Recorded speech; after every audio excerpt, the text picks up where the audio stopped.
Imagine we have a crate of mass m initially at rest on the floor near the surface of some planet.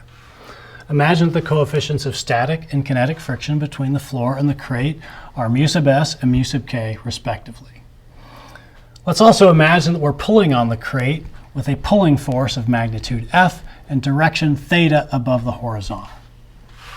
Given this information, we're asked to calculate F sub s, the magnitude of the static frictional force that the floor exerts on the crate, assuming that the crate's at rest.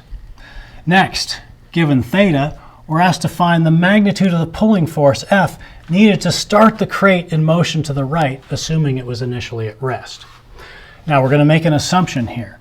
We're going to make an assumption that the crate never comes off the floor.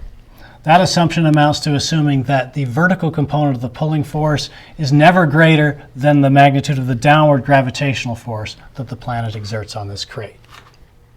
All right, finally, assuming we've got the crate going in motion to the right, what magnitude of F do we need to keep the crate moving to the right with constant velocity? In order to solve these problems, we're going to need to draw a free body diagram in order to apply Newton's second law in component form. I've resketched the crate over here. Now I'll draw in the forces. So we've got our pulling force of magnitude F and direction theta above the horizontal. There's a downward gravitational force that the planet exerts on the crate of magnitude mg, where g is the magnitude of the free fall acceleration on the surface of this particular planet. The floor will exert contact forces on the crate. There's a normal component of the contact force perpendicular to or normal to the interface between the floor and the crate. In the absence of the floor, the crate would accelerate downward, but the floor prevents that by exerting a force upward, the so-called normal force, and that's up because it's perpendicular to the floor. If the floor were slanted, that normal force would be perpendicular to whatever that orientation the floor had. The floor will also exert a leftward frictional force. Initially in parts A and B, this is a static frictional force.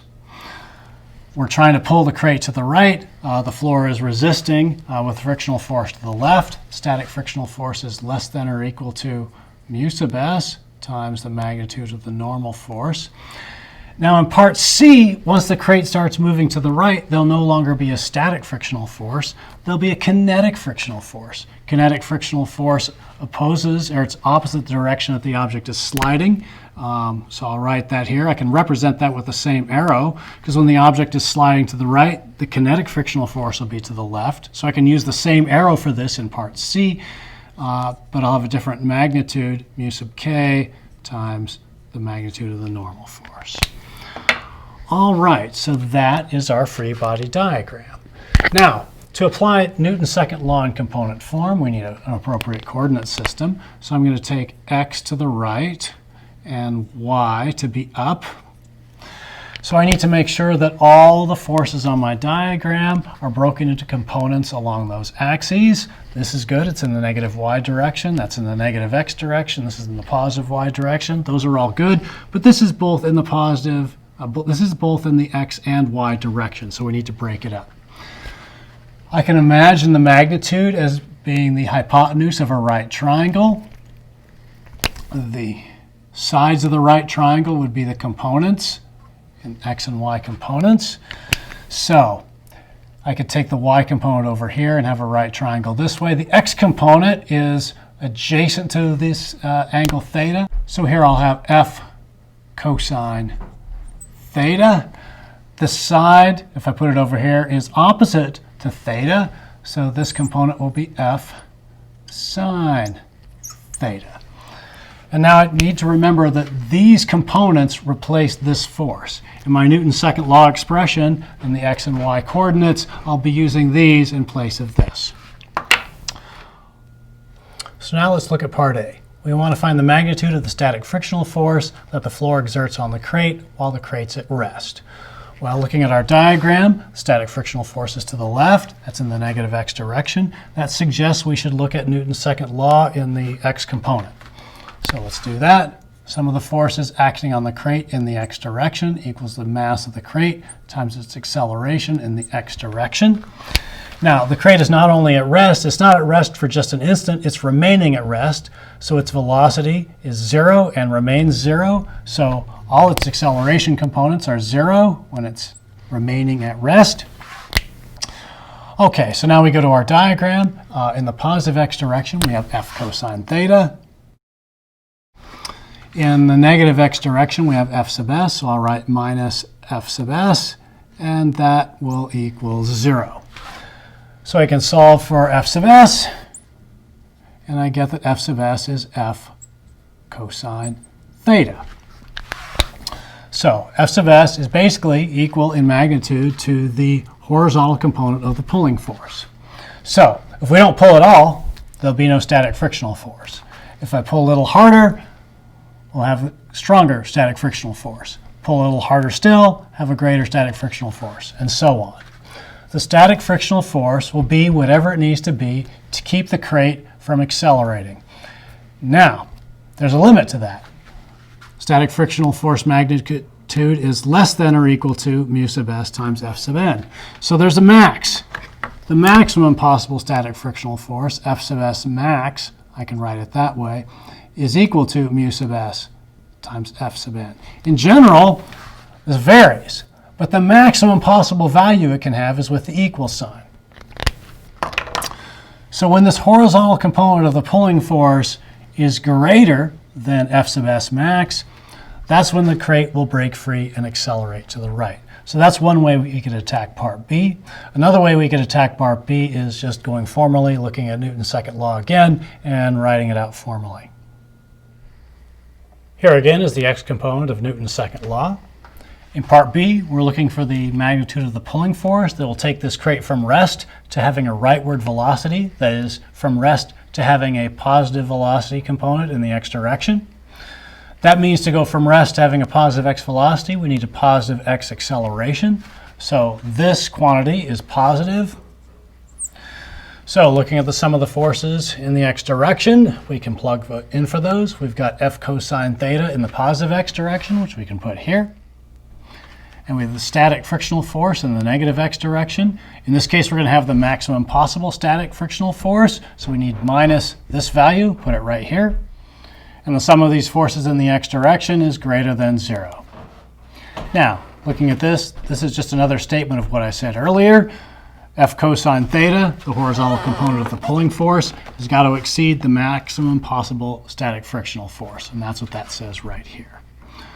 All right, to get any further, we need F sub n, the magnitude of the normal force. Looking at our free body diagram, the magnitude of the normal force is in the positive y direction. So we should look at the y component of Newton's second law. Let's put that right here. Now, the y component of the acceleration is 0. Let's remind ourselves why that's the case. First, at the outset of the problem, we said that we were going to assume that the vertical component of the pulling force was not going to be sufficient to lift the crate off of the floor. So we know the crate's not accelerating upward. On the other hand, we know the crate can't accelerate downward because the floor is preventing the crate from accelerating downward. So the crate can't accelerate up or down. That means it can't accelerate in the positive or negative y direction. So the y component of the acceleration is 0. All right, so now let's plug in for the sum of the y component forces. So we have F sub n in the positive y direction. We have mg in the negative y direction. And we have F sine theta in the positive y direction. That's the vertical component of the pulling force. And the sum of those vertical component forces, y component forces, equals 0, because the y component of the acceleration is 0. All right, I can solve this for F sub n. I'll put that here. And now I can plug this quantity in for F sub n right here and rewrite this blue expression right here. I'll distribute through the mu sub s and rewrite. Now we need to keep in mind we're looking for the magnitude of the pulling force necessary to get this thing starting, moving to the right. That appears in two places here. So I'm going to factor out that f and rewrite the expression here. The minus mu sub s mg appears here, and if you distribute this through, you can recover these terms. All right, from here, to solve for f, I'm going to add this quantity to both sides, and then I'll divide both sides by the term in parentheses, and that gives us for f this. So we see that the necessary pulling force magnitude is greater than this quantity. All right, now once we've set the crate in motion to the right, let's calculate the necessary magnitude of the pulling force to keep the crate moving to the right with a constant velocity. In order to do that, we'll look again at Newton's second law in the x direction. I'll write that right here. Now, we've specifically asked about the case of keeping this at constant velocity. So if it's moving in the x direction with some constant velocity, that means the velocity in the x direction is not changing. That means the x component of the acceleration will be 0. All right, so now we look at the sum of the forces in the x direction. I've got F cosine theta in the positive x direction. And in the negative x direction, instead of static friction, I now have kinetic friction, because the crate is moving to the right, so there'll be a kinetic friction force to the left. So the kinetic friction force has magnitude mu sub k F sub n and is to the left, so I'll have minus mu sub k S sub n right here, where the sum of these x component forces is equal to 0 because the crate is not accelerating to the right, it's moving to the right with constant velocity, because that's what we were asked to find. All right, this expression looks very similar to this expression. Instead of this greater than sign, we have an equal sign, and instead of mu sub s, we have mu sub k. But otherwise, everything is the same. Assuming we have the same angle theta, all this analysis will be the same. So we're going to have the same normal force. So I can make that substitution for this right here. I can do all the same algebra. And so my final expression is going to look very similar to this, except instead of a greater than sign, I'll have an equal sign. Instead of a mu sub s here and here, I'll have a mu sub k. So I'll go ahead and write that result right here. This is the magnitude of the pulling force necessary to ensure that once the crate has been set in motion, that the crate will continue to move to the right with a constant velocity. If we pull with a pulling force greater than this magnitude, that would mean that this would be greater than this, and the crate would accelerate to the right. If it's already moving to the right and it accelerates to the right, that means it would speed up. On the other hand, if the magnitude of the pulling force is less than this, that would mean that this was less than this, and the crate would accelerate to the left. If the crate is already moving to the right and accelerates to the left, then it would slow down if the pulling force has magnitude less than this. My last comment is this pulling force magnitude necessary to keep the crate moving to the right at constant velocity is less than the pulling force necessary to get the crate moving to the right in the first place. And the reason is this. The kinetic friction force has a magnitude less than the maximum possible static frictional force. To set the crate in motion to the right in the first place, F cosine theta has got to be greater than this. But this is less than this. So in order to keep the crate moving to the right at constant velocity once it's been set in motion, F cosine theta can be dialed back to this, which is less than that. All right, that's all I've got for now. I hope that was helpful. Thanks for watching, and I'll see you next time.